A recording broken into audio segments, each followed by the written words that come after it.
Hello বন্ধুরা, তোমরা সবাই কেমন আছো? আশা করি ভালো আছো। আমি পারমিতা আজকে তোমাদের জন্য নিয়ে এসেছি সর্ষে কাতলা রেসিপি।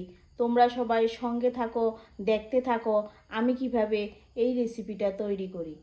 বন্ধুরা, সর্ষে কাতলা বানানোর জন্য প্রথমে আমি বাজার থেকে একটি বড় সাইজের কাতলা মাছ নিয়ে এলাম।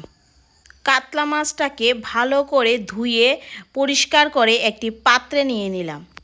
মাছগুলিকে লবণ হলুদ দিয়ে ভালো করে মেখে 5 মিনিটের জন্য ঢাকা দিয়ে রেখে দিলাম। 5 মিনিট পর মাছগুলিকে ভাজার জন্য কড়াইতে তেল দিয়ে দিলাম।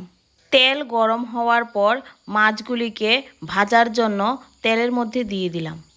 বন্ধুরা, আমি মাছগুলিকে কড়া করে ভাজবো না, যেহেতু আমি সর্ষে কাতলা বানাবো, তার জন্য আমি মাছগুলিকে হালকা করে ভেজে নেব।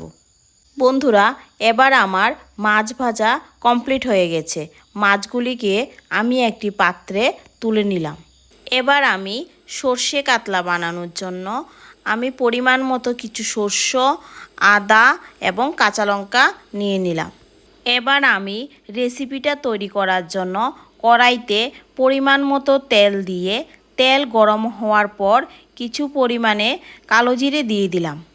এবার আমি গ্রাইন্ড করে রাখা সর্ষে, আদা, লঙ্কা এগুলিকে একসঙ্গে তেলের মধ্যে দিয়ে ভালোভাবে নাড়া দিয়ে দিলাম। এবার আমি এগুলির মধ্যে লবণ, হলুদ, জিরা ধনিয়ার গুঁড়া, মরিচের গুঁড়া দিয়ে ভালোভাবে মিক্স করে নিলাম। কিছুক্ষণ মশলাগুলি ভালো করে কষিয়ে নেওয়ার পর পরিমাণ মতো জল দিয়ে দিলাম। বন্ধুরা, এবার শস্যগুলি কিছুক্ষণ সিদ্ধ হওয়ার পর আমি মাছগুলি শস্যের মধ্যে দিয়ে দিলাম। এবার মাছগুলিকে ভালোভাবে নাড়া দিয়ে সিদ্ধ হওয়ার জন্য কিছুক্ষণ রেখে দিলাম। বন্ধুরা, এবার এগুলির মধ্যে কিছু কাঁচা লঙ্কা দিয়ে দিলাম। বন্ধুরা, আমার এই রেসিপিটা কেমন হয়েছে তোমরা কমেন্ট করে জানিও। বন্ধুরা, এবার আমার রেসিপিটা কমপ্লিট হয়ে গেছে।